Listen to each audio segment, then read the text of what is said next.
ఈరోజు చాలా శుభదినం. దానికి కారణం ఏంటంటే మీ అందరికీ అందరికీ తెలుసున్నదే 79వ స్వాతంత్ర దినోత్సవ సందర్భంగా ఇక్కడ బోలర్ హై స్కూల్ హెచ్ఎం అయినటువంటి సుబ్రహ్మణ్యం గారు, వారి సహచర ఉపాధ్యాయులు, విద్యార్థులు ఏర్పాటు చేసినటువంటి ఈ వేడుకలో నేను కూడా భాగస్వామ్యం అవటం నా అదృష్టం.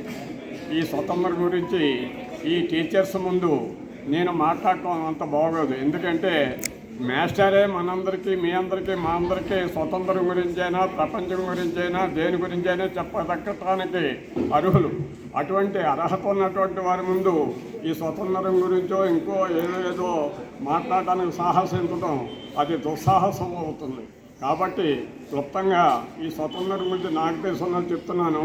ఈ స్వతంత్రం ఎంతసేపు నెహ్రూ గారు, గాంధీ గారు అహింస మార్గంలో వెళ్ళి రోడ్ల మీద ధర్నా చేసి జైల్లోకి వెళ్ళి స్వతంత్రం రప్పించారు అన్నది వాస్తవమే.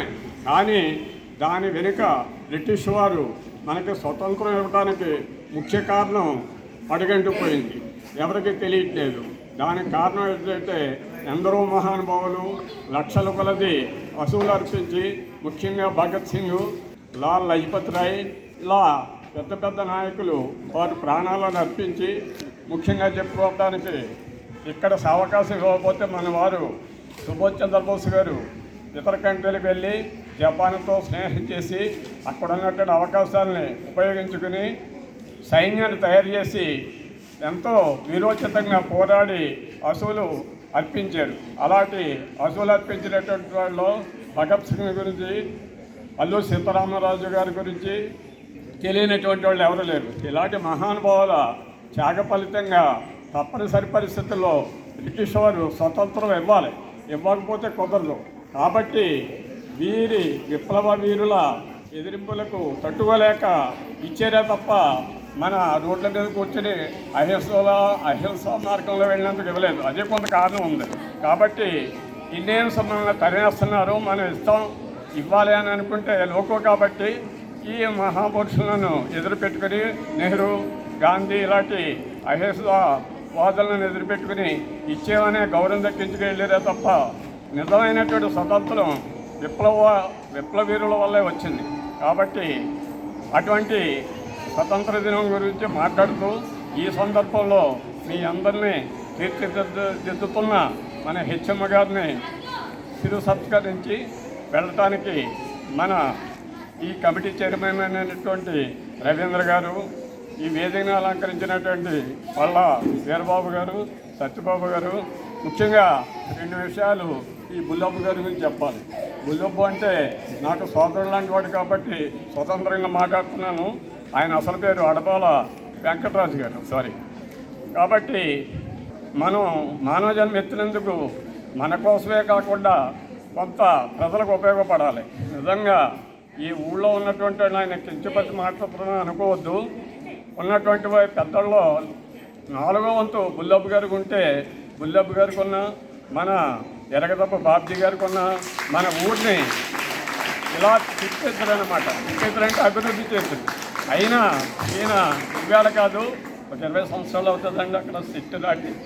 మీరు అయ్యప్ప గుడి దగ్గర 30 ఏళ్ల క్రితం కాలువ పక్కనే ఒక మహావృక్షాన్ని నాటారు, మహావృక్షం అయింది.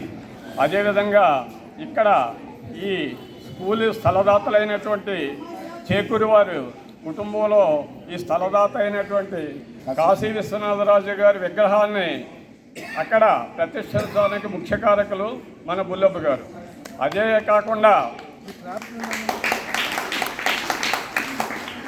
కాకుండా ఈ స్కూల్లో ఎంతమంది విద్యార్థులు ఉన్నప్పుడు గర్ల్స్ స్కూల్ లేదు. ఎంతోమంది విద్యార్థులను ఎక్కడికో బయటకు వెళ్ళి పరీక్ష రాయవలసి వచ్చేది. అటువంటి టైంలో వీరోచితంగా పోరాడి ఆయనకి సపోర్ట్ చేసినట్టు మాలాంటి వారిని కొంత కలుపుకొని ఇక్కడ సెంటర్ రావడానికి కారణం ముఖ్య కారకులు మన బుల్లబ్బు గారే. అదేగాక త్వరలో 19వ తారీఖుని ఓపెన్ అవుతున్నటువంటి ఇక్కడ కళావేదిక, ఈ కళావేదికను గుర్తించి వారికి అవకాశం, ఆర్థిక సహకారం లేకపోయినా వారి కుటుంబీకులను కలుపుకొని ఇక్కడ ఈ కళావేదికను నిర్మించారు. మీకు అందరికీ తెలుసున్నటువంటి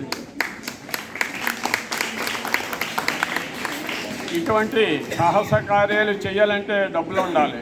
డబ్బులు లేకపోయినా ఆయన వీరోచితంగా పోరాడి ఆయన డబ్బులు లేవంటున్నాను. ఆయన చిన్నవాడే కాదు, వాళ్ళ అమ్మాయిలైనా అల్లుళ్ళైనా మంచి పొజిషన్లో ఉన్నారు. వాళ్ళ తమ్ముడు నాగేశ్వరరావు అని ఆయన కొడుకు పీజీ డాక్టర్ గారు ఇలాంట్లో, అలాగే వాళ్ళ అన్నయ్య గారు వెంకటేశ్వరరావు గారు ఉన్నారు. వాళ్ళ కోడళ్ళు కొడుకులు కూడా అమెరికాలో ఉన్నారు. అమెరికాలో ఉన్నారంటే గొప్పని కాదు, స్వయం కృషితో పైకి వచ్చినటువంటి మహానుభావులు. కాబట్టి అదేవిధంగా మీకు డాలర్స్ ఎందుకు ఇచ్చానంటే డాలర్ పెద్ద విలువైంది కాదు. కాకపోయినా మీలో చైతన్యం పురుగొల్పడానికి మీరు కూడా ఇతర దేశాలు వెళ్ళి పెద్దవారై సంపాదించి ప్రయోజకులు అవ్వాలనే ఉద్దేశంతో తప్ప నేనేదో ఫోకస్ అవ్వాలని కాదు. ఎందుచేతనంటే మా నాన్నగారు టీచరు, అప్పుడు బతకలేక బడిపంతులు. ఆ పరిస్థితుల్లో నేను పెద్ద చదవలేకపోయాను.